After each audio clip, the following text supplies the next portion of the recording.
Good morning, good morning. Ken's coming, he'll be here quarter after or so, so Doug's gonna go through his words of wisdom, stats.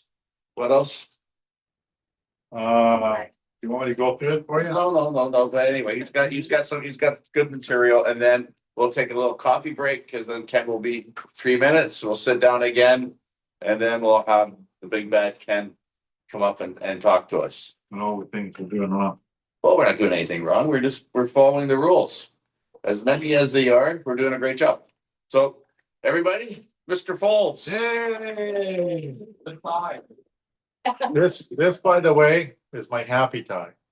I'm happy to be going on holidays next week. So Klaus Road will be taking over for me. If you have any questions, Klaus, a lot of you know him. If you don't, he was the previous managing broker here. He can answer any of your questions. Just give him a call and be glad to help you out on that one there. So we'll send out an email, and Allison here has all the contact information for him if you need it. It'll be on my emails. It'll be on my voicemail that, to call him with his numbers if you call and forget. Been a busy month here. A lot of things came up here and there. Going to start with the stats. The stats are pretty stagnant. They're not moving anywhere one way or another, which is probably a good thing. They're stabilizing somewhat. The big thing is that the overall sales to active listing ratio was 13.5%. That's for all properties. We've got 11.1 for housing. It was 11 last month. I think it was 8% the month before. So housing is looking pretty good. It's solid. It's hanging in there. 16% for townhouses and 15% for condos and apartments. So that's a balanced market, guys. So things are moving. I'm watching the deals go past my desk, and they're happening. So if you're a new realtor or having a little bit of a slow time, that's fine. Everybody's a little bit slow, but keep working. The deals are out there, okay? So you're all doing a good job there. Just keep doing what you're doing. And like I say all the time, back when this all started, we're going to have to work a little more for a little less, and that seems to be right across the board, not only for realtors, but a lot of other people out there too. The car salesmen and everybody else that's working on that one there. So, be aware of that. Just keep working, keep your head down, keep plugging. Spend some time with family if you like. A lot of questions lately about your renewals and how to go about it, what's needed. As always, when I do the PDP credit courses, we go over it. We need 21 PDP credits. That's 21 hours of education. 9 of those can be self-directed. So that means you can do a course outside of the real estate board. That can be our little things that we do, and we do that for a purpose. On every Tuesday, we have a PDP course for everybody. You can attend as you like, and you get 1 PDP credit for that. So you need 9 of those. You need 12 from the board, so you have to sign up for the 12 units from the board. Usually a one half-a-day course is 3 units, and a full-day course is 6. In order to get to that and what it is, you just log on to Paragon like you all do every day, and you just click on the board, and there's a real estate board. It says right there. You just click on your front page, and that'll take you into the real estate board website. Then you have a profile in the upper right-hand corner.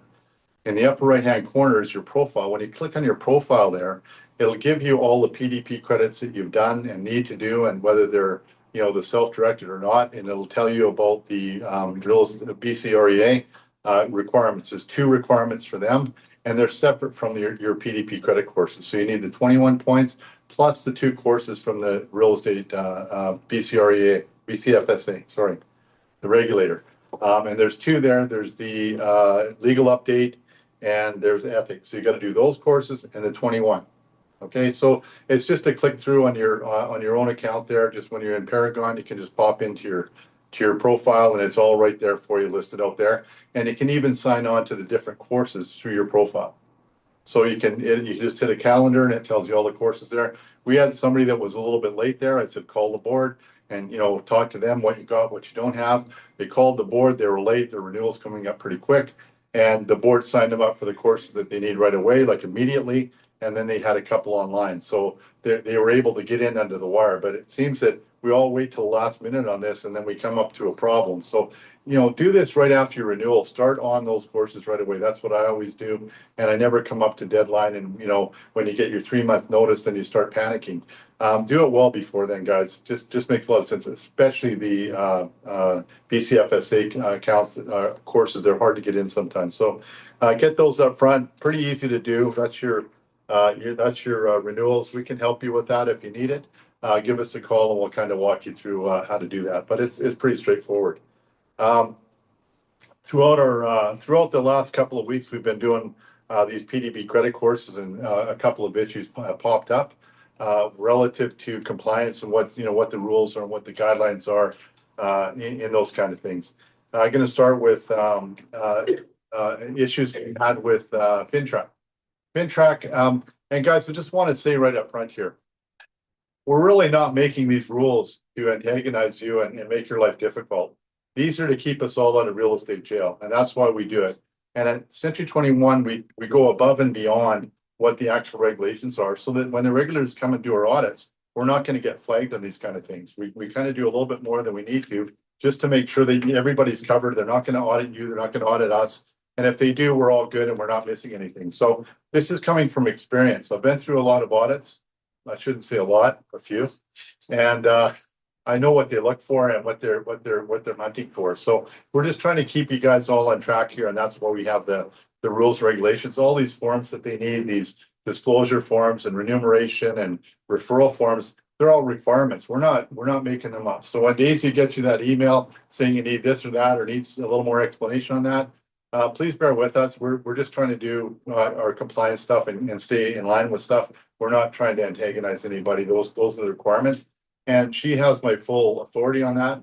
When she sends you that email, that you might well think that's coming from me, because her and I talk every day, and she discusses all of these little things with me and what we need and what we don't need. And I always try and go a little bit above and beyond on what's required, just as I said there. So we're not trying to make your life difficult. We're just trying to keep you out of jail. That's the whole idea there. With that being said, relative to FinTrack, Mike and I and Heather had some meetings with these online program guys. And Mike and Heather are looking at that now. But in the meantime, we're still on the manual side of it. So on those ones there, the only two things that I'm going to point out on that are, one, that when you get the person's employment, ask them who they work for or what the name of the company is that they own.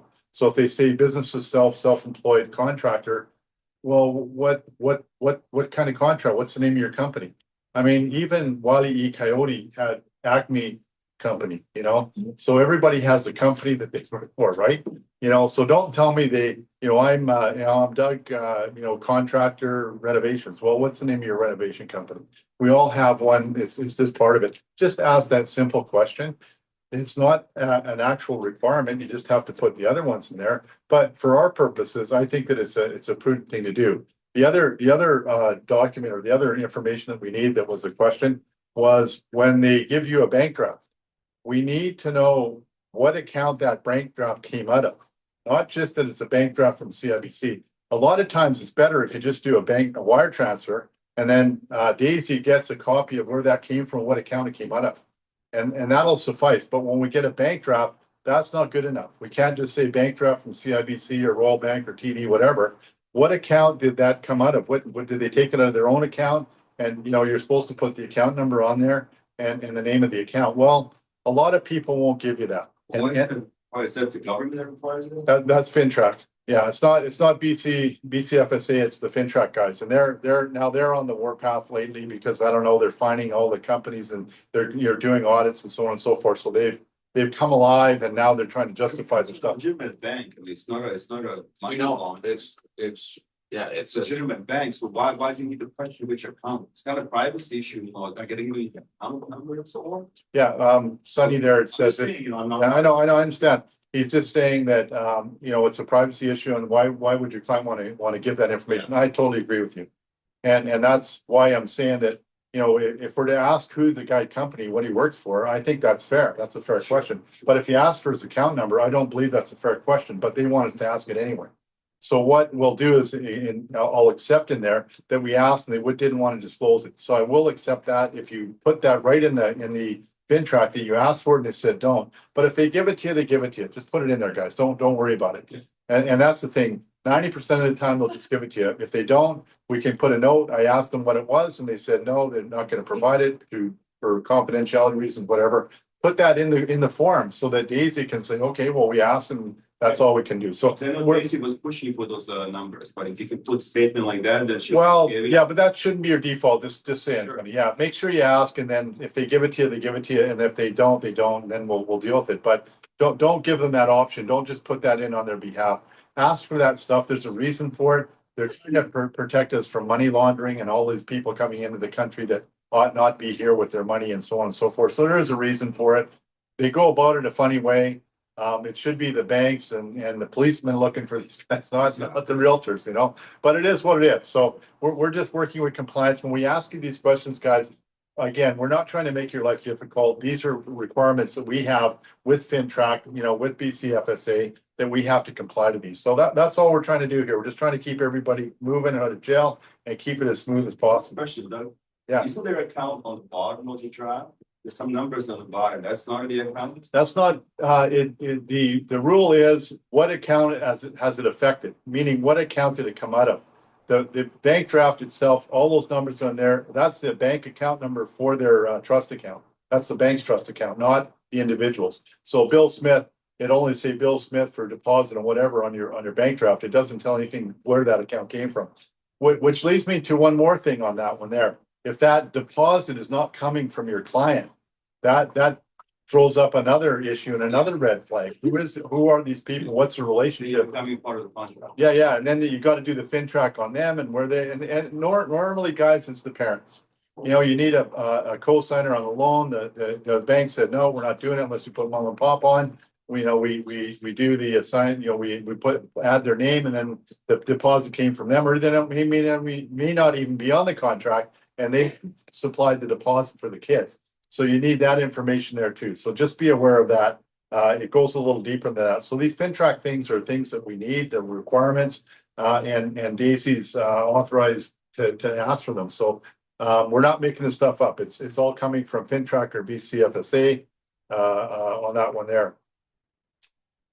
When we're doing our PDP on marketing and so on and so forth, on lead gen and that kind of things, the question came up to the fact that you know, can I pay past clients referral fees for referring business to me? And yes, you can, provided there's a couple of criteria met. One, that they don't do it for a living, and they've got, I'll read it to you exactly. They do not actively solicit the referral. It's in passing, they're talking at a party or something like that and said, hey, you know, do you know a good realtor? Yeah, Sonny's a great guy. So just be careful about that. Because there, you know, it's all subjective to the inspector, and when they come in to do these audits, that's the first thing they start looking at. They look at these referrals and that they're being referred properly and they're documented properly. And then the other one is making the referrals and receiving is incidental to their life. So they don't do it for a living. So they're not calling on your behalf for you. So if it's a friend that refers a couple of people at a party or something like that, says, yeah, go, you know, use Sunny. You know, use Atlas, whatever, that's fine. And you can pay them referral fee. Now, there's no amount in that referral fee, but I'll give you a little hint. If it's too high, if you're going to give them, you know, $2,000 or $3,000 on that, it's not going to look very good on you. And the other thing that's going to happen is going to probably trip another wire, and that's CRA, Canadian Revenue Association. They're going to start auditing who you paid to, why did they claim it on theirs, and so on and so forth. So usually, if it's under $500, it's fine, or a gift certificate, even better. But you still have to note that you did the gift certificate. You have to send us a note, and you can pay your client directly. We don't want to do it through our trust accounts. We don't want anything to do with that for obvious reasons. So if you want to send your client a check, that's fine, or a gift certificate, that's fine. You got to report it to the office, and you have to let your client know, the buyer, the new buyer, know that you've referred that, you know, you paid a referral fee out to their friend or whatever. The old news, you guys don't do referrals to clients anymore. You only do it to realtors, right? Yeah. In the office. Well, yeah, that would be the way to You go. guys should get all this a while back, yeah. Yeah. If it's back to if you're doing a kickback to the buyer or the seller, that's different. You can do that on your TRS.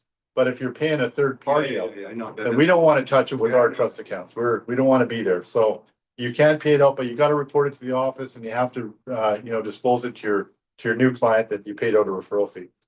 If you got a question about that, please call me. Stratadogs, a couple of things came up in the PDP there. They've updated a couple of the laws that I wasn't really aware of. The one was the 25%, the minimum for the the contingency reserve fund. I used to think it was 25%. If it went below that, they'd have to fill it up. That's no longer the rule. What these stratas have to do now is they have to have a 10% of their operating budget has to go towards the contingency fund.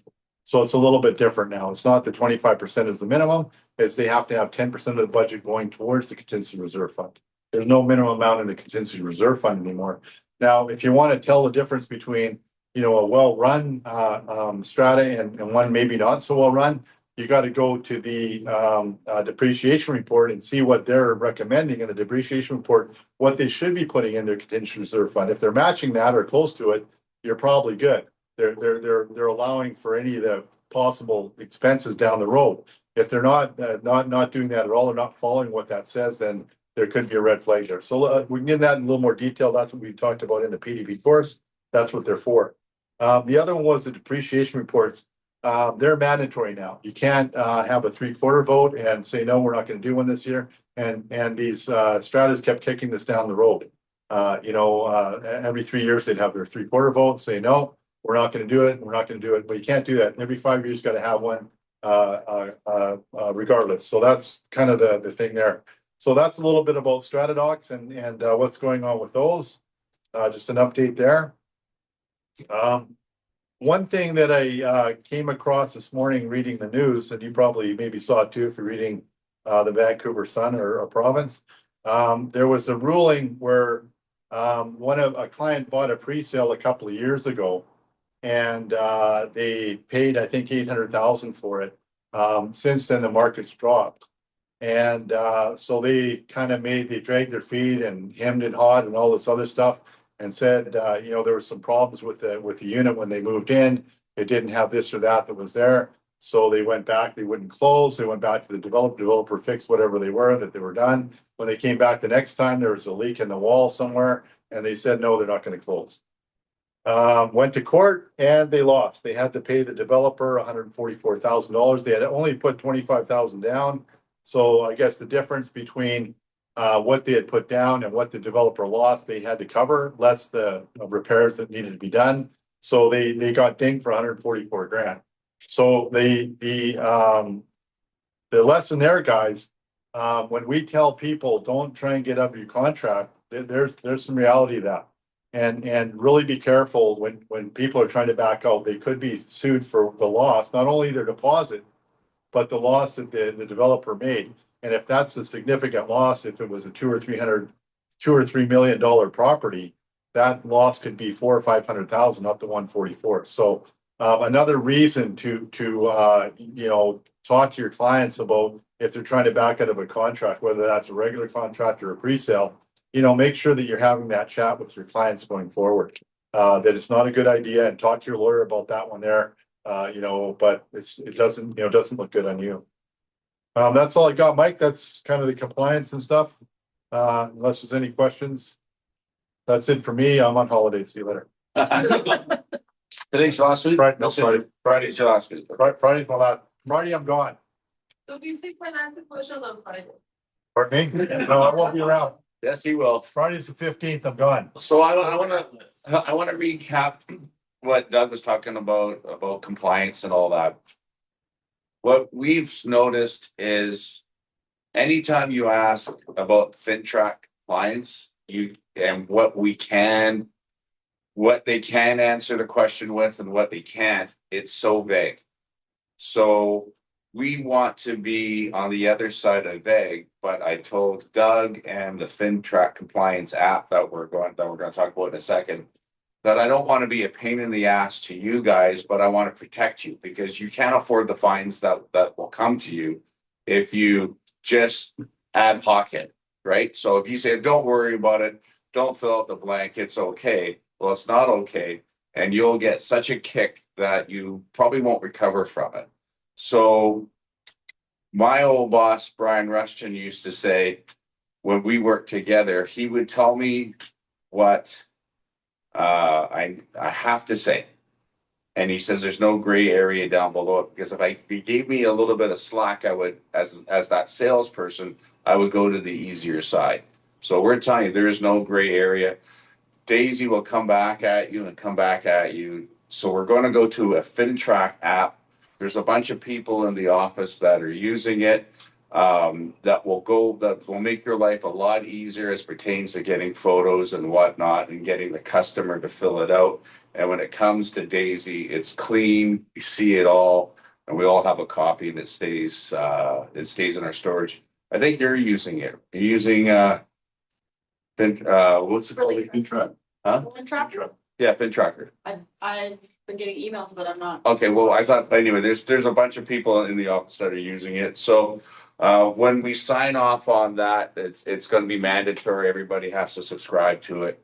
And it will save you, for the pennies it'll cost, it'll save you a ton of time chasing your owners and watching them fill out a form.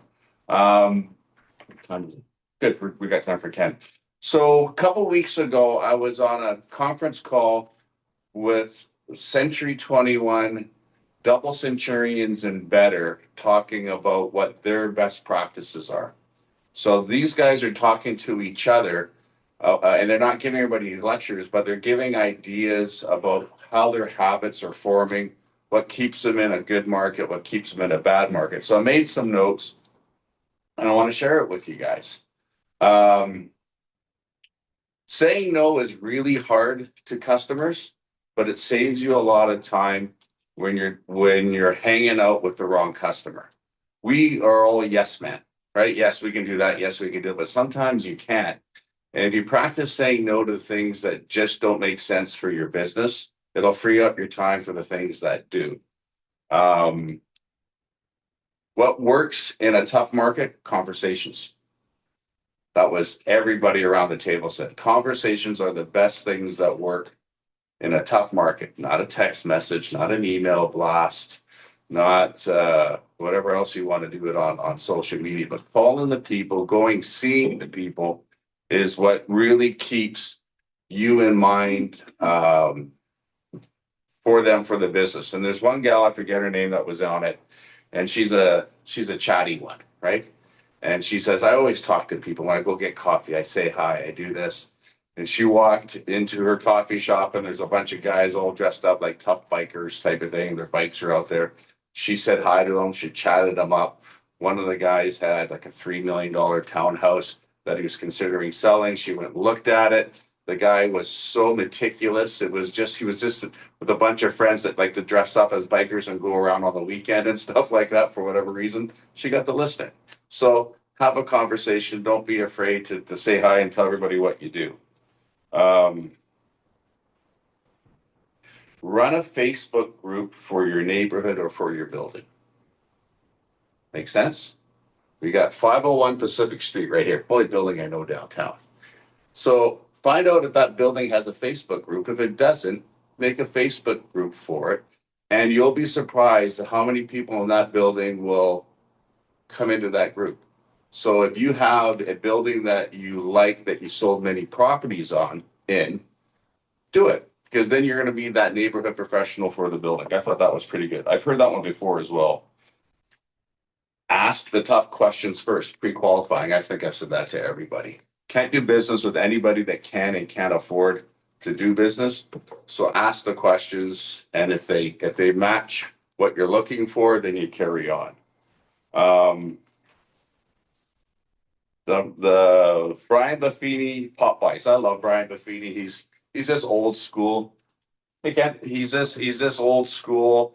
He's all about, like I said, the conversations. Go to YouTube, Google him, subscribe to him, follow him. And he has something that's called Popeyes, which are you get in a habit, you build your schedule out. So once a month or once every other month, you schedule something to go see your customers with. So one of the gals had a list what she does on these months, and I missed a couple of them, but in January, she puts out CMAs for all her past customers. In February, she pops by with a little bit of candy. In March, she pops by with some seeds for gardening. April, a lottery ticket, little things like this, right? And then there's flowers, there's Mother's Day, there's Father's Day, there's back to school. She had a pie in there somewhere where she goes out into this bakery, gets little individual pies. Then there's Santa, photography opportunities with families, and then a Christmas card. But those are all pop buys. You don't have to do one every month, but get in the habit, because she says when you get in the habit of doing it, and she made the mistake and stopped, people get mad. They call her, "Where's my pie? Where's my candy? Where's my seeds?" Because they miss her. They miss that little touch. Um, do an event once a year for not all your clientele, but your best. We all know who our favorites are, right? So do it and add a little price to the admission because that makes them commit. Whatever you do with that price of the admission shouldn't be to cover your costs, but it should go to something. So you say, come to my barbecue, it's $15. It goes to what we do, Easter seals or your charity choice or your kids' school or something. But that was a really neat thing for her to say, because that was a Grand Centurion, makes $1 million a year, can put on a good event. But she says, I charge people a little bit so they commit and it goes to somewhere. It makes a good reason, makes a good story. And the last one is work your CRM. There's a lot of Centurions out there that think they have a CRM, but they really don't work their CRM. And the CRM, and we have a great CRM at Moxie now. We've done the battles. We've got it working. It's all I use. But the CRM should have drip campaigns. The CRM should have your notes and your reminders and your birthdays and all that. And the CRM should be doing things for you and reminding you to do things, because when you wake up in the morning and you're busy, this doesn't tell you what to do. You can't remember everything, but when your screen opens up and you got 36 things to do, then you've got to buckle down and get them all done and tick the boxes, because the next day, if you don't get to those 36, you're going to have 42. And 42 is a lot harder than 36. So you got to do what you need to do in order to keep going ahead. And a whole nother page 12. One of the ones was make sure that you don't get any offers after 8:00 at night. Makes sense. One of the reasons why this realtor said it, because her demographic was a bit older. But so what? You don't want to keep an offer going to midnight. It'll torture you. It'll torture your customers. Everybody delays it. And then at 12:30 at night, nothing happens. You're wired. Cut it off. I used to say 10:00, but I think 8:00 is realistic. Cut it off. It gives you time, gives them time to extend if they need to extend. But you have to have a life balance too. So 8:00 was a good hour that I thought was good. Anybody have any questions so far? What I'm saying? Does that make sense? Yeah. Robbie? How would you go about putting in that 8 PM? Expires at age. An offer expires at 8 p.m. Like for All offers expire at 8. Can you do that when someone's writing an offer? You say, Well, I could take offers at a certain time. yeah, okay. They can't say they expire, in the but realtor you remark, can just tell them, yeah, realtor remarks, yeah. you don't Yeah. have to get it right yourself. No. Well, it's just your own personal preference, right? It's like, I don't want to be here till midnight. They don't either. None of us do. My cutoff is 5, actually. But anyway, and then the other thing for That's these, right, yeah. the other thing for these pop buys, and Ken's gonna love this one, is don't just do it to your customers. Do it to your plumbers, your electricians, your gardeners, your lawyers, your accountants, people that you do business with, because they are as important as the people buying and selling real estate. Sometimes even more important, because they're the ones that could give you even more business, right? So make sure that you've got everybody that helps contribute to your business in your eights. There, that was from people that are making a whole bunch of money And it's common sense, but sometimes it's better to hear it from them than hear it from me. All right? Yeah, Did I do well okay? done, well done. All Way to right. go. Let me get. Where's my applause? Come on, let's go. Thanks, guys. Hey, everybody. Hey, good start this year, good summer. And anybody seen anything positive in the market out there? Yes, Yes? yeah, it was busy. Last week was a busy week. Okay, good sign. Good sign. Despite all the bad news, trust me, guys, it can't get any worse, so it's got to bounce in a positive direction. We're seeing the odd deals here and there. So yeah, I'm optimistic for the rest of the year. I think it'll just keep gradually going ahead. So anyway, Michael and Doug asked me to talk about contracts, and you guys are writing contracts all the time. Most of the time, you guys use this standard real estate contract that the board puts out. And so basically, when we see these contracts, they come into us, usually the subject condition's already taken off. So we're sort of looking at the contract. And one of the first things we'll do is review the contract and of course, look at the title. So if you guys are acting for a buyer, what's the first thing you're going to do if you're going to write up an offer? Unless you already haven't done it. Check the title. Exactly. Why? Because you want to find out who's on the title. You want to find out what's on the title. Are there mortgages? Are there CPLs? Is there a land exposed protection charge? If you don't know what's on the title, if you don't know what that particular item is, check with Doug or Mike. If you can always check with us, and we can always pull it off the title and see what it is. So if you don't understand what's on the title, don't write up the offer. Okay. Good question, Ken. Would it be safe to assume that if you have a strata title, and as long as you see inter alia and marks, you should be okay with that? I'm sorry. If you see inter alia in marks, you should be okay with those charges and not worry about fully looking. Well, yeah, I mean, I guess, are you talking about non-financial charges or? Yeah, non-financial inter alias, yeah. Yeah, well, so. Because they apply to the entire building, right? So They do, Yeah. they do. So again, I look at stratas. There are, big stratas downtown here. You're gonna have 2 pages, 3 pages of so-called non-financial charges, which would be covenants and right-of-ways and all sorts of things. Typically, the building's been there for, maybe 10 years, 15 years. Those charges are on all the units in the whole place. Now, that's not to say 100% they're okay, but there's a very high percentage that they're all fine. Okay, we've done thousands and thousands of these things. I don't think we've run across a big strata that one of those non-financial charges has been a problem. Okay. Now, on a regular single family house, different story. Acreage, different story. Farm, different story. Anything else like that is a different story. Duplex, I might just pull that just on just like a 1 or 2 unit duplex, because who knows what weird stuff that the developer of that duplex put on there. But anything that's big, any of these downtown stratas that have been here for 20 years, 30 years, it's not. I mean, when clients phone me, some realtors phone me and say, "Can you look at the title?" And they'll say, "Was this good?" And I'll say, "Well, it's 6 pages long and there's 14 non-financial charges." So I tell them the same thing. Tell your client the chances are very high that none of these things are going to affect them. Now, what does he care about? Is it going to affect my use of the property, or is it going to affect me when I resell?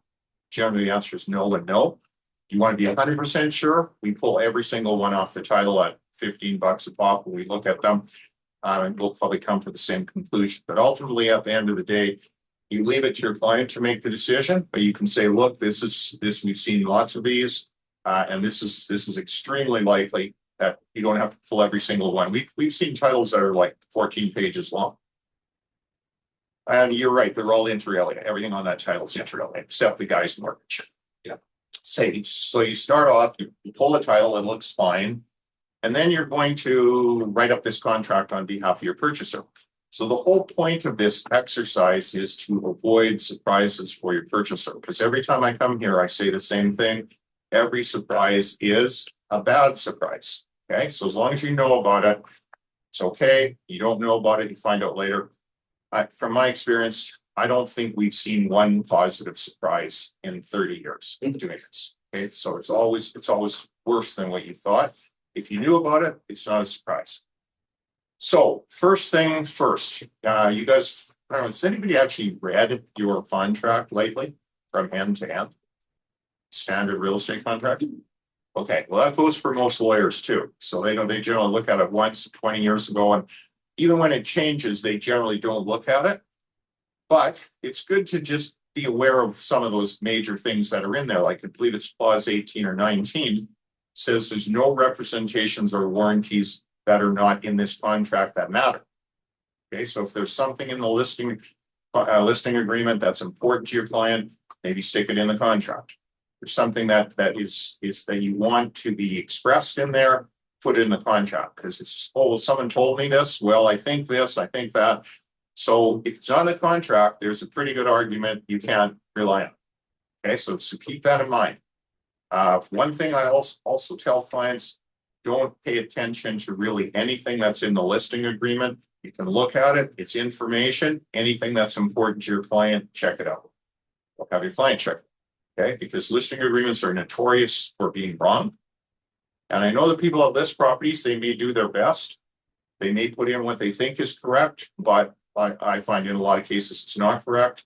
So do your own due diligence for your purchaser to say, okay, what's important in this listing agreement? What's important to you? For example, the size of the place. That's a real key factor in Vancouver, because almost everybody's buying strata units. Okay, so if you're buying a 2-acre parcel out in South Langley, you know what? The square footage doesn't matter that much. But when you're buying a condo downtown at $1,000 or $1,200 a square foot, it does matter.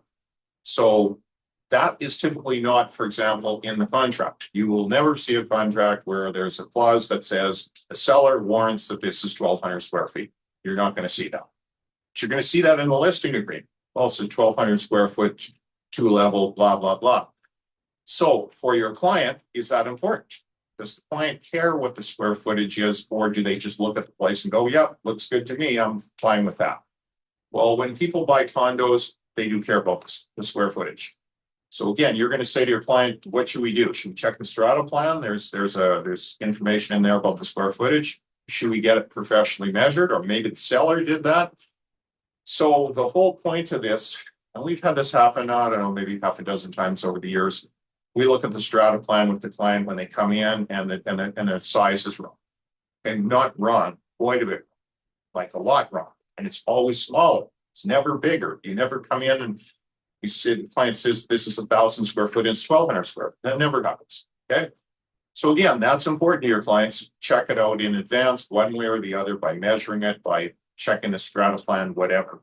Again, because it's a surprise to your client and it's not in the contract. It's not in the disclosure statement. So yeah, from our point of view, like and here's something else that I see this and it just drives me crazy. You're writing the contract, you put in a clause saying the buyer is fully satisfied with the size of the property. Why would you do that? Anybody? Protect yourself. No, you want to protect yourself from your client. You do that with an email, or you do that with a checklist. All you're doing is screwing up your client as far as the seller goes. Okay, so we had a case like this. I might have mentioned this to you last time, but we had a case in South Surrey where there was about a 3/4 or an acre property, and the guy who was buying it was going to subdivide it into however many units. And on the listing agreement, it said, you know, we think the size is this, and you know, on the listing agreement, there's always a little caveat saying, well, we think this is right, but check it out yourself. So they wrote the offer, and the agent put in a clause saying, you know, buyer's fully satisfied with the size of the house and the lot, and it's all good. So of course, before it closes, somebody pulls I don't know, a BC assessment, and they see the size. That's where the listing agreement got the size of the property. But then they pulled a map from the city of Surrey, one of these kind of satellite type maps, and said, whoa, this thing is like way smaller. Like it's considerably smaller than what was on BC assessment. And this is going to screw up the guy's subdivision now. Okay, so they default. They won't close. They lose a $300,000 deposit. It goes to court, and the court says, hey, well, how can you claim the size is wrong? Because you put a clause right in the contract saying you're satisfied with the size. So the realtor is being sued right now by his own client for putting that in the contract. So don't put in stuff in the contract that benefits the seller. Okay, so you're acting for the buyer. Okay, so if I see stuff like the buyer's aware there's property transfer tax and it's, 1% on this and 2%. Why? Why would you put that in there? The seller couldn't care less about that.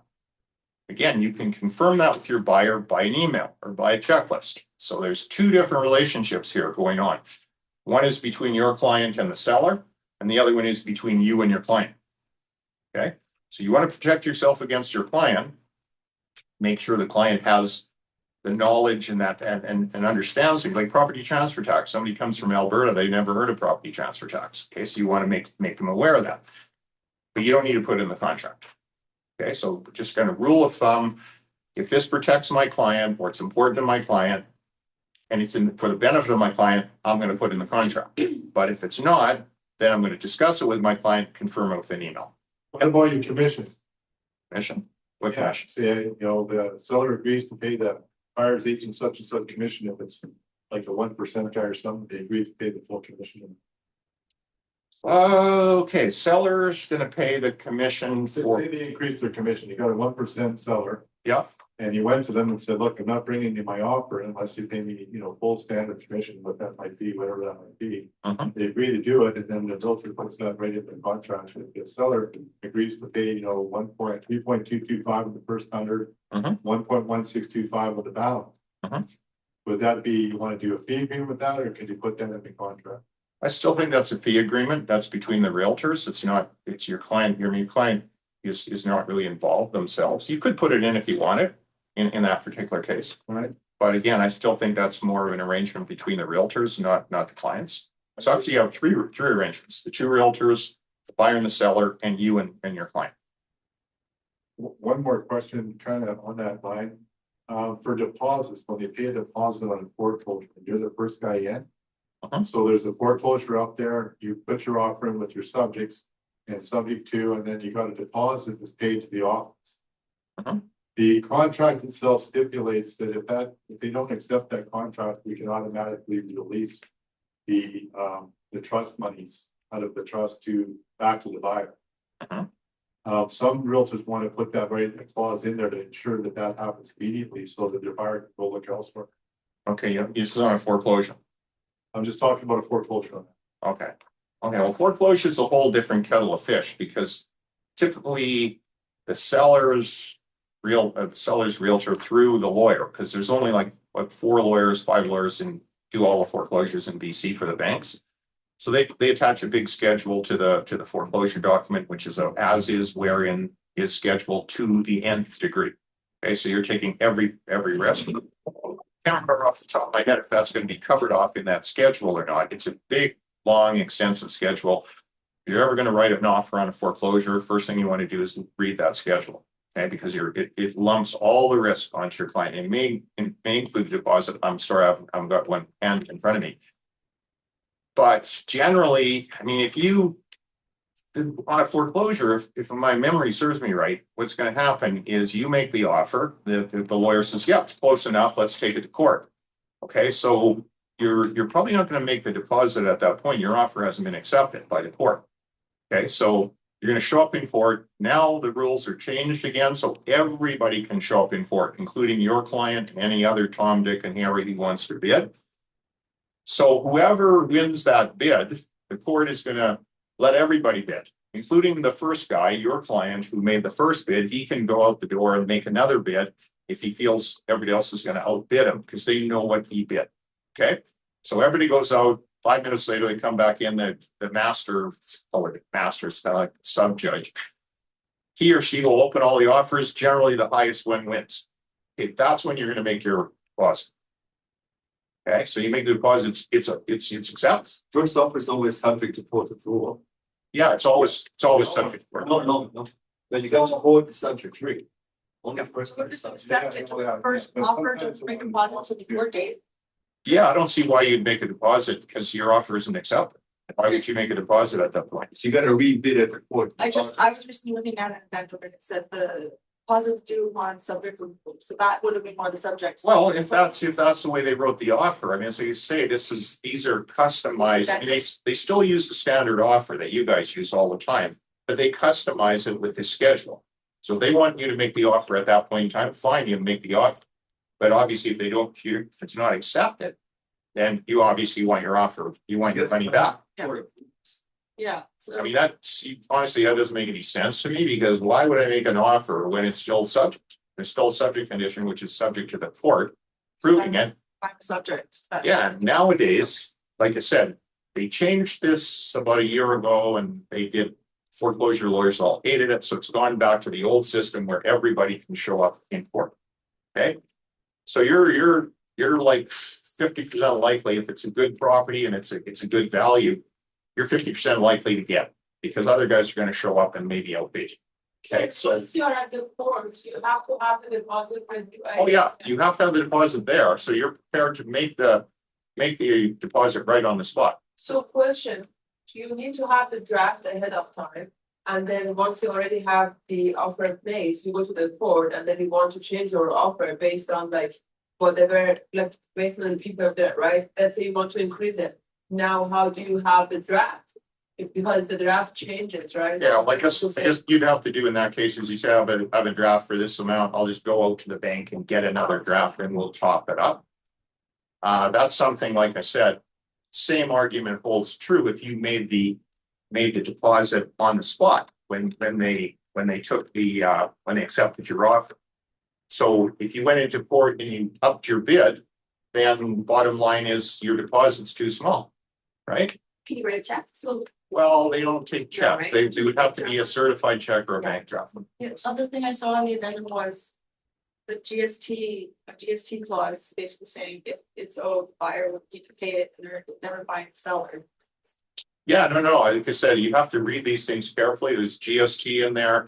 There's the latest one, which I have going on right now, is a section in there which says the buyer waives section 116 of the Income Tax Act, which is the non-resident section.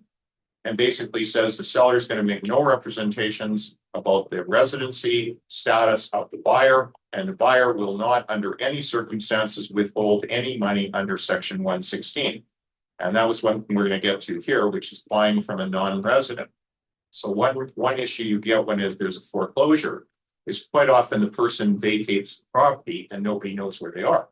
Okay, so has the person left the country? Have they become a non-resident? That can be an issue. So the banks who are the sellers, they don't look at themselves as sellers. They say, well, we're just transferring the property pursuant to a court order. And Canada Revenue Agency does not look at the bank as a seller either. They look at the registered owner as a seller, which honestly is absurd, but it is what it is. So you have to try to make some kind of inquiries from whoever you can through maybe the seller's realtor. You can ask the lawyer to try and talk to the other lawyer and say, look, we're not going to make this offer unless we can find out whether the seller is a resident or not. So the bank says, well, how do we know? Well, first thing I'd say, where did you serve the guy with the foreclosure petition?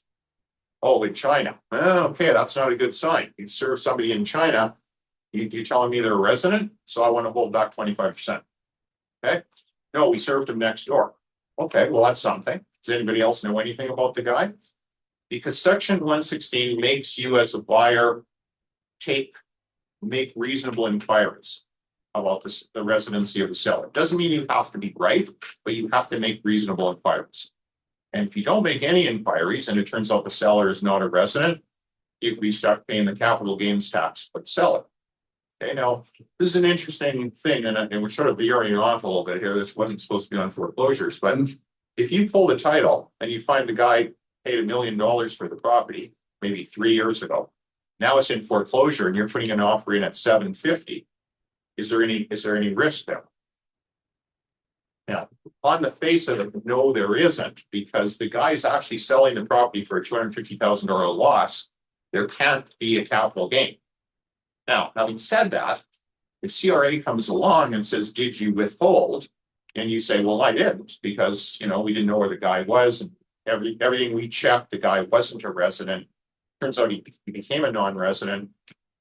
They still could assess you for the 25%. And you would have to hire a lawyer or an accountant and go through the motions and show CRA that, no, this is actually a capital loss. And the fact is, I want my, you got to reverse that tax. But it's an extra hassle.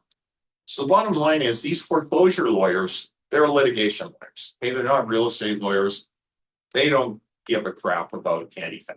Okay, so you have to sometimes be a little bit tough with them and go through their realtor and say, well, we're gonna make this offer, this is what we're gonna make.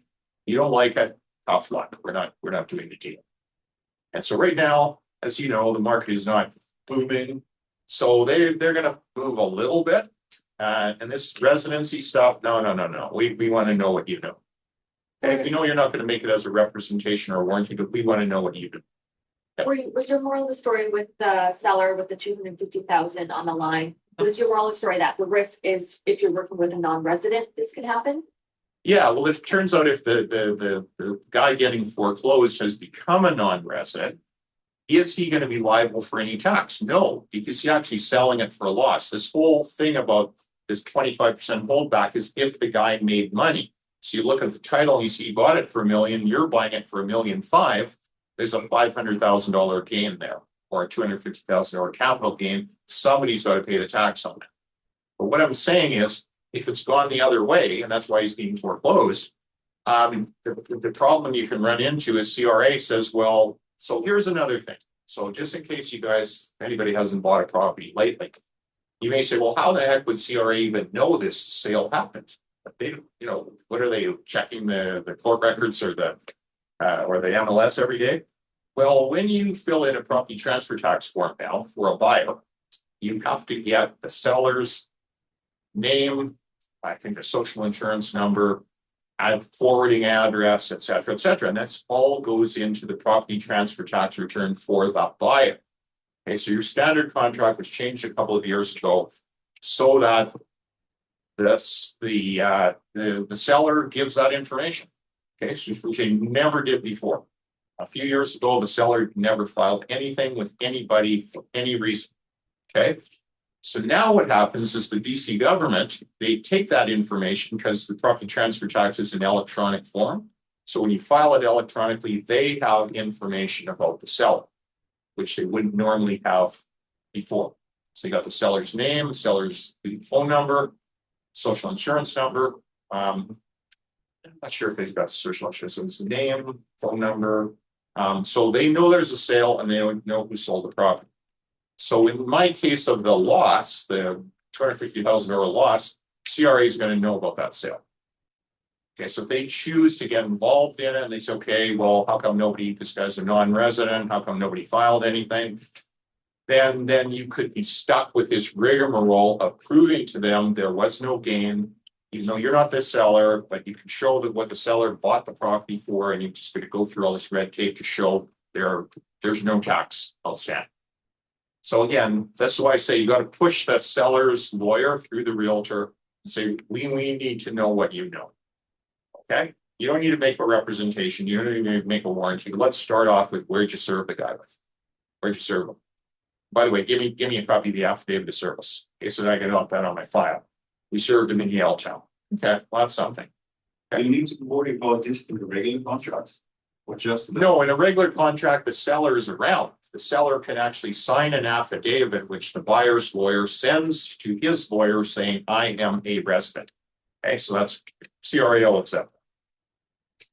It's just that the quirk in foreclosure is that the bank is the one selling the property, and CRA considers the registered owner to be the seller, and that's just nonsense. But no one has decided to spend $500,000 and take it to court and prove CRA is wrong. So that's the problem with that. Okay, GST. We see this all the time. GST. Remember, I've been coming here for years and saying, you know, you should put a clause in the contract saying GST is included in the sale price. Well, that's in your contract now on page 1. Okay, so everybody's seen that somewhere? Everybody looked at page 1? Okay, it says, unless otherwise agreed, this contract price includes GST. So that protects your buyer. Okay, but it does not protect your seller. So if you're acting on the sale side, you say to your seller, is there any way this can be subject to GST? It's a regular house, you lived in it, didn't completely renovate it, it's not Airbnb. Okay, let's go ahead and accept it. You have any doubt whatsoever if there's GST, talk to your accountant. Okay, because you're stuck paying it. So when this sale goes through, if there was GST and you didn't know about it, the buyers paid it by paying the purchase price. Okay, so this is a GST inclusive contract now, and which is a good thing, because GST is payable on a property based on what the seller was doing with it, not what the buyer intends to do with it. Okay, so the seller may say, yeah, I was running Airbnb out of the whole thing. Now I just kicked everyone out and I'm selling it. That's going to be subject to GST. How would you know that? You're the buyer. So the clause that they put in actually makes sense. But if you're acting for a seller, just ask them, you know, this is a GST inclusive price. If you got any concerns about whether there should be GST, talk to your accountant. Okay, before we accept the offer, or put a subject clause back in, counter offer saying subject to seller getting GST advice. Okay, because again, that's whether the buyer's stuck paying it and you didn't expect it, or whether the seller's paying it because it's included in the price. If they didn't know about it, they're not going to be happy. Okay, somebody is paying 5% that they didn't know about. Okay, so again, back to the same thing: is a surprise, is a bad surprise every single time. So again, for GST, brand new properties, everybody knows GST is payable on brand new properties. Substantially renovated properties, that means the property's been renovated 90% or more, but it hasn't been lived in since then. You can renovate a property 100% and you move back in and sell it 2 months later. Guess what? It's a used property again.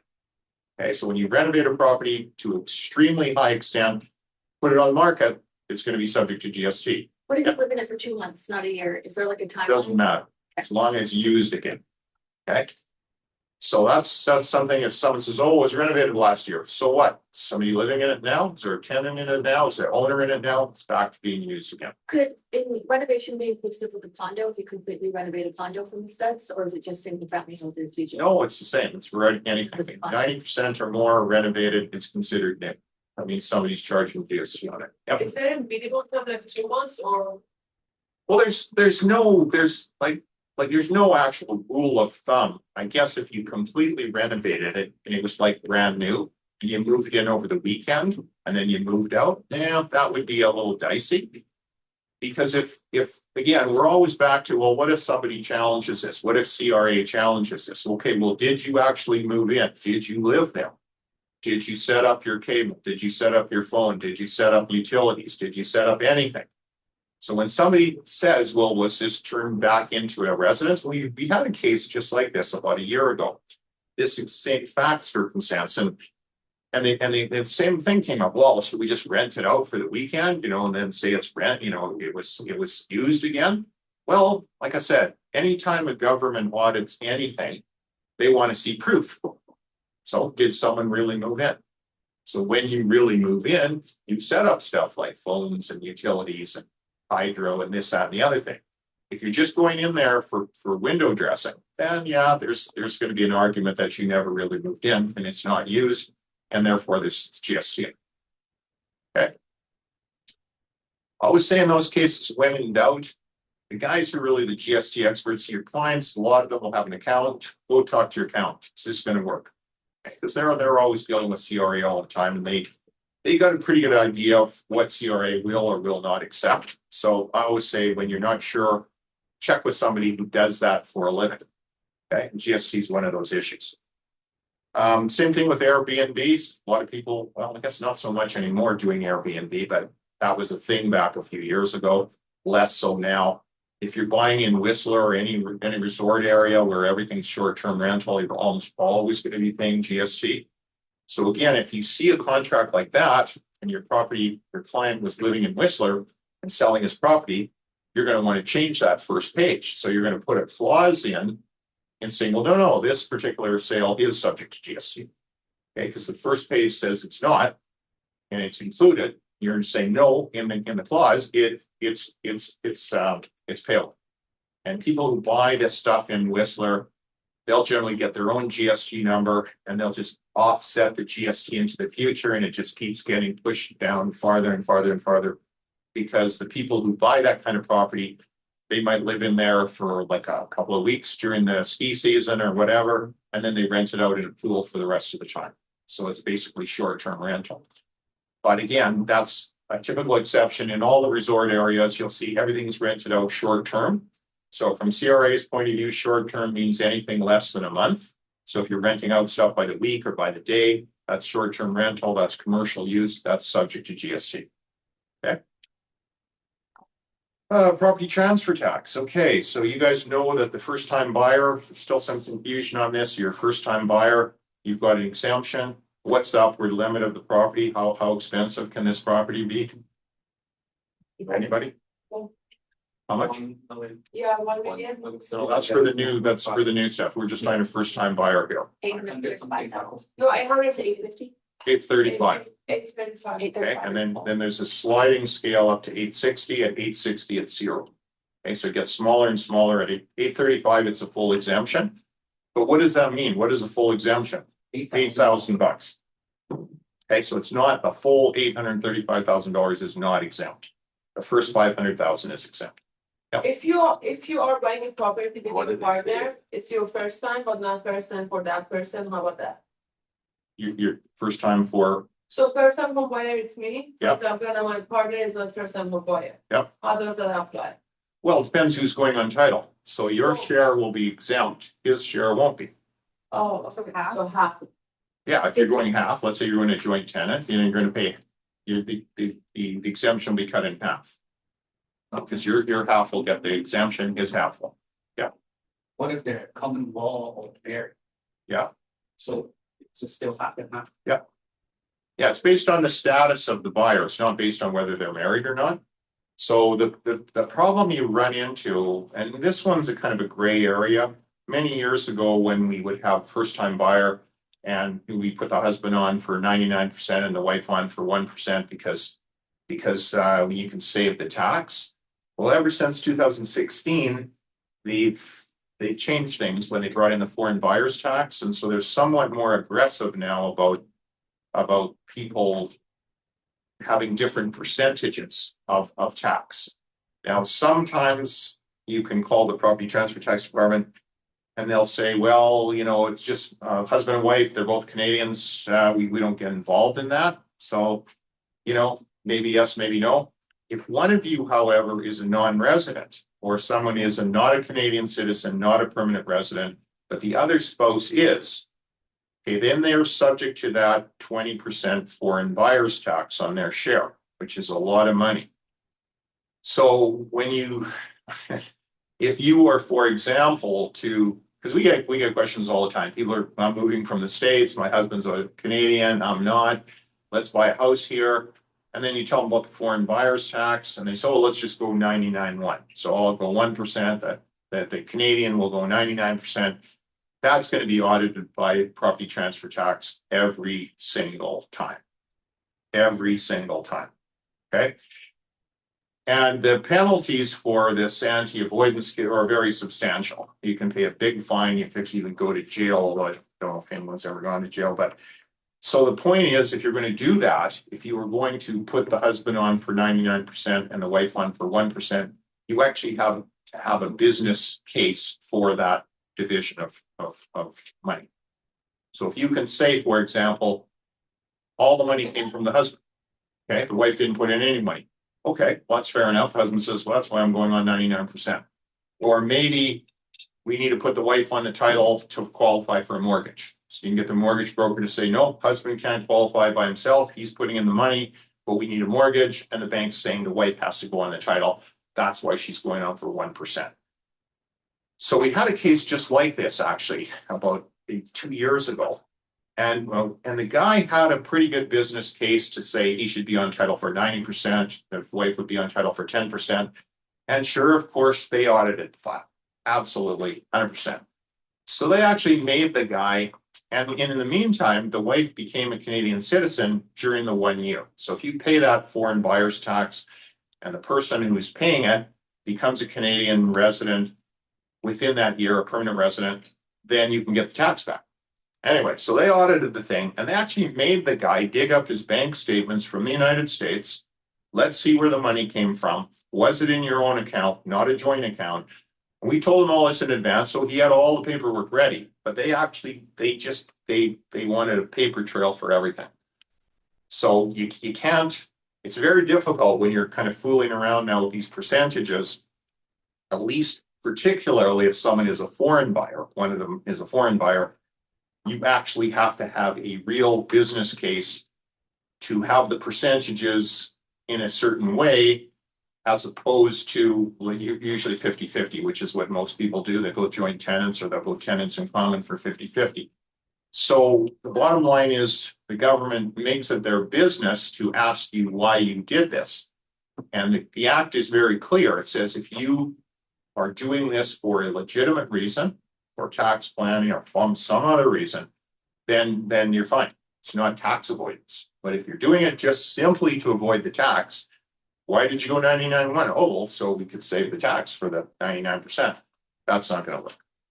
Okay, so this has become more complicated. Before it was pretty straightforward when we didn't have the foreign buyers tax. The other thing is if you are acting on a purchase, so you know at the end of the contract, there's a little box that says the seller's a resident or they're non-resident.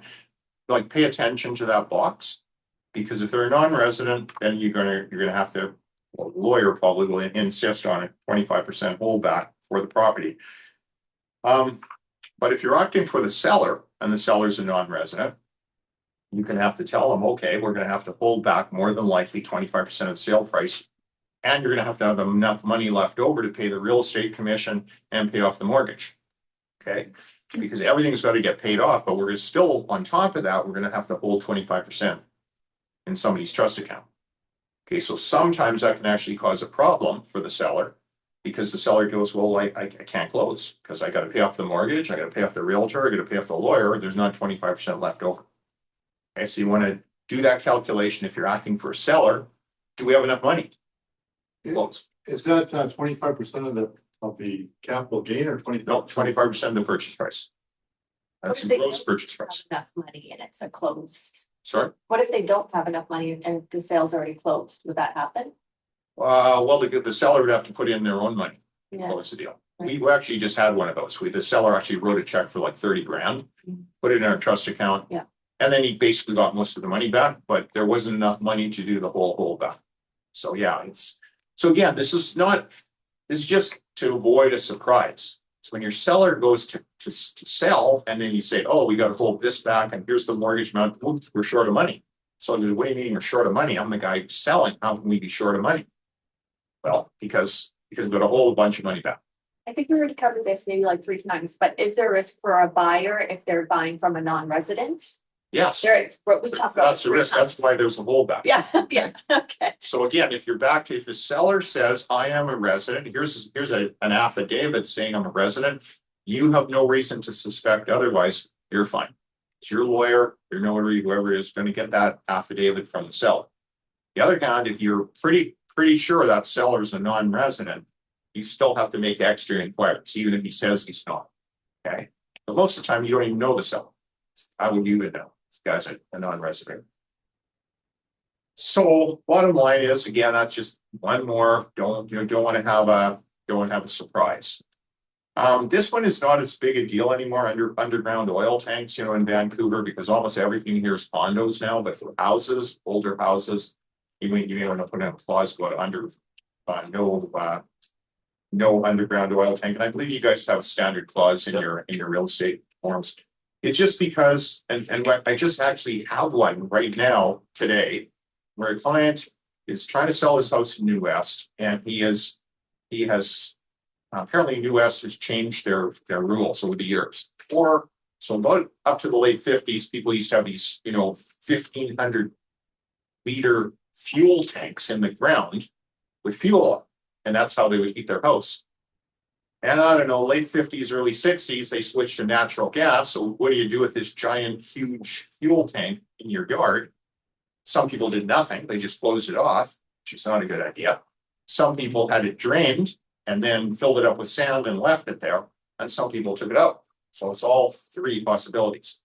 So I guess New West in the old days, like 25 years ago, that's fine. Just drain it and you're good to go. So that's what the previous seller did 2 sellers ago. And he's got a certificate from the tank company saying, we cut the tank open, we drained it, we put five tons of sand in it, and we buried it all back. Okay, so this is from 1999. Now my guy's trying to sell, and he apparently city of US has changed their rules, said, no, can't have a tank, period, gotta remove it, even if it's got the certificate.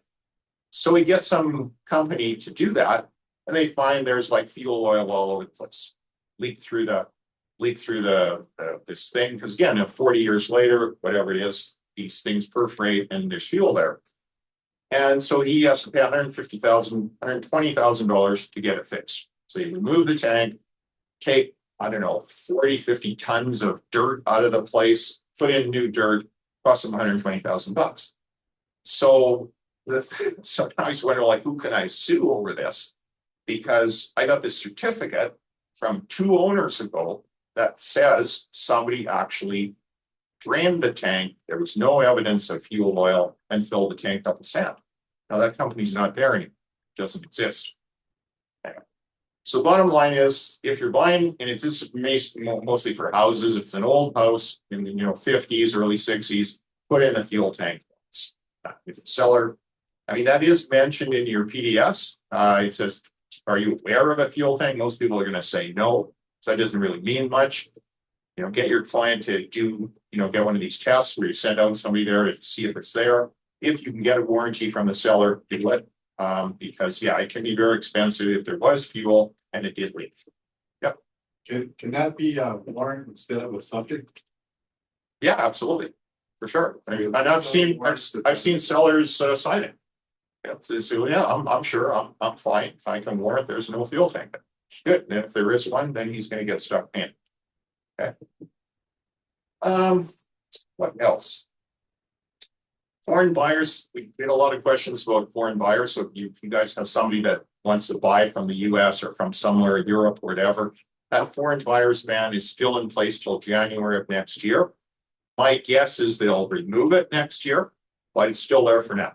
So people gotta jump through all these hoops of, do you have an exemption to get into Canada and buy something here if you're a foreign buyer? The main one is, you got some kind of work permit. Now, the problem, like I said, you can have a work permit, but if you still want to not pay the foreign buyer's tax, so there's so many of these different hoops. So first one is, can I buy it all? Okay, so yeah, my spouse is a Canadian, I'm good, I'm in. Second one is the foreign buyer's tax in BC. We talked about that. You're not going to put your spouse on for 1% and save the tax unless you have a good reason to. But let's just say you're one guy and you got a work permit and you say, well, fine, that means I can buy into the foreign buyer's ban. You still have to deal with the BC foreign buyer's tax.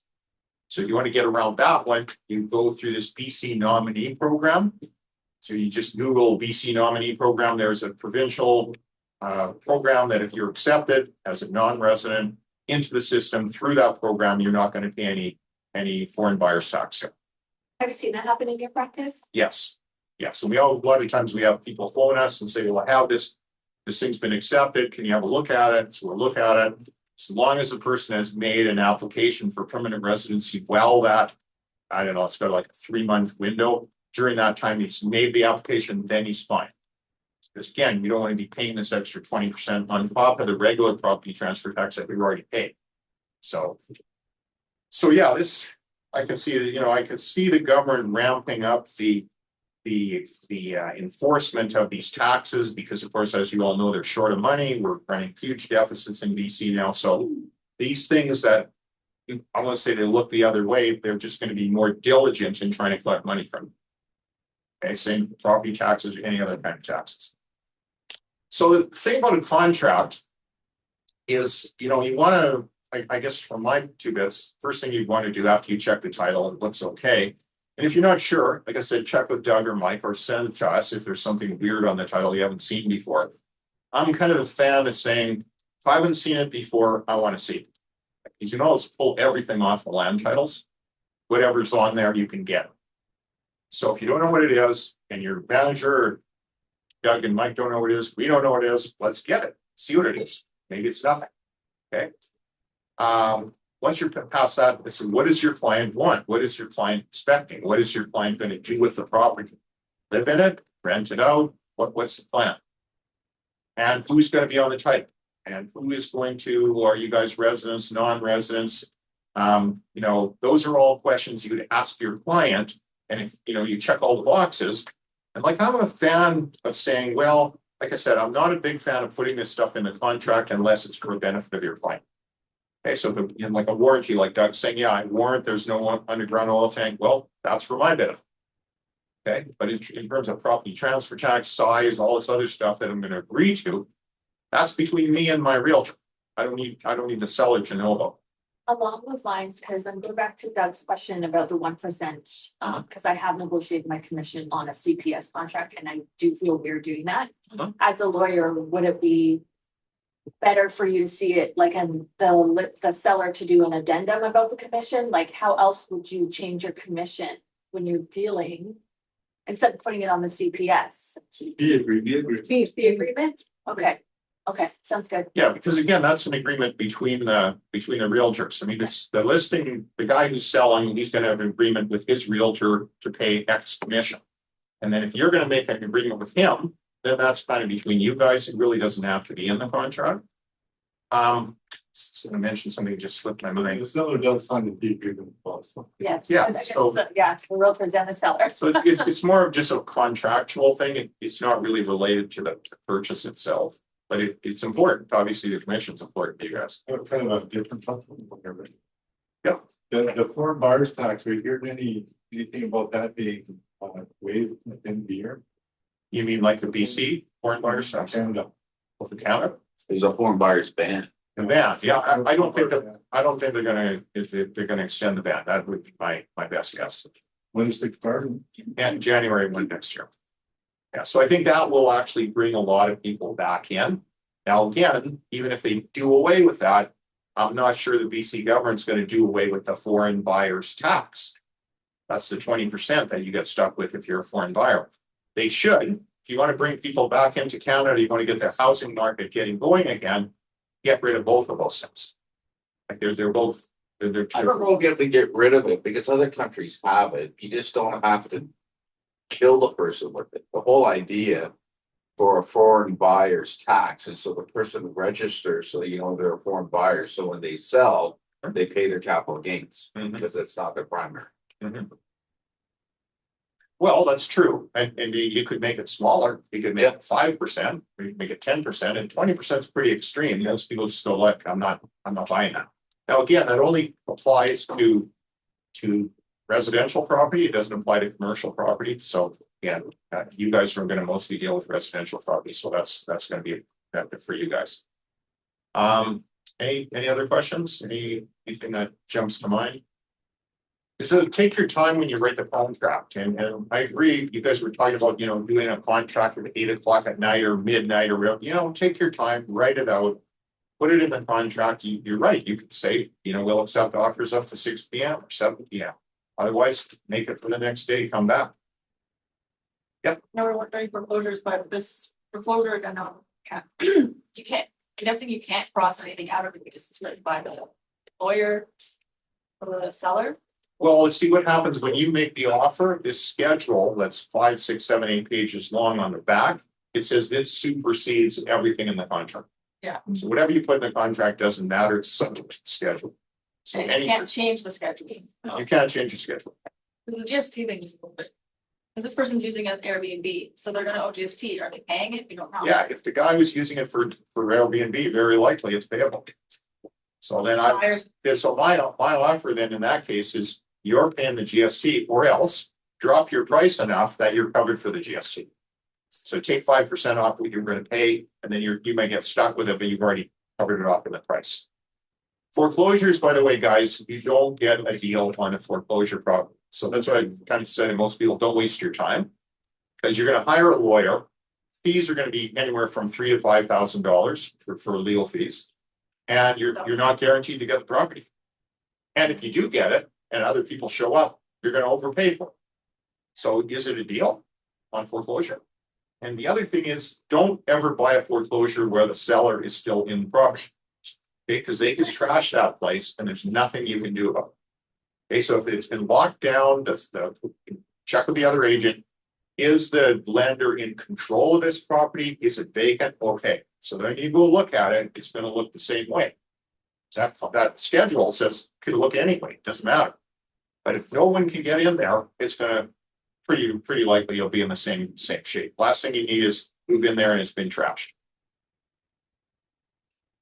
That is the life lesson from the toughest lawyer out there in real estate. Anyway, good seeing you guys. Yeah. You guys have a great rest of the year. And I have a couple of talking points from that I got. Read the contracts once a year. You have a things to do list with all your checks and balances of getting your business ready. So at the beginning of the year, sit down, review the contract that you represent. Because the worst thing in the world is when your customer asks you about a clause in the contract and you can't answer it. They might shop around. I would. Just get the ChatGPT to tell you what each clause means in the layman's terms. Do it any way that you feel Very comfortable that entity knows what it's talking about. We got an election coming up to pick the conservative leader for those of you that are interested in that party. I don't know if it's too late to register for the party, but make sure we vote. It's going to be really important for us going forward as a viable province. One of the tips I missed from the Double Centurion meeting is the focus. What they said is focus on what works. I'll give you an example. Has anybody in this room got business from an open house? Yeah. Put your hand up. Okay. Are you doing open houses religiously? Yeah. Are you doing open houses religiously? Put your hand up. Yes. Yeah, okay, well, I don't see any other hands up. So focus on what works, guys, because that gets it. If you're getting it from mailers, do your mailers, getting it from your phone calls. I would suggest lead generation. Get Yeah, lead there's generation. but that's our topic gonna be in 2 weeks. Yeah. Okay, is lead generation products. And then for property managers, for non-residents, we fall into this sometimes is we have a management contract with a non-resident. At some point in time, the non-resident becomes a resident. And they say, I'm a resident now, and they think that we as a company can now just stop withholding the 25% tax. No, they got to jump through a lot of hoops with the government to get that certification that proves to us that they are now a resident. So non-residents are a huge liability for any brokerage. So that's why there's a 25% holdback until they can prove that they're boots to the ground back here, then the 25 carries on. So Ken, thank you so much. One last thing, guys. Who's got a business card with them right now? Good, because always carry a business card. Trust me. Oh, you thought you was a draw? Wow. Oh, hungry. I like it, guys. Have a great week, guys. If you need me, come and see me. Thank you so much.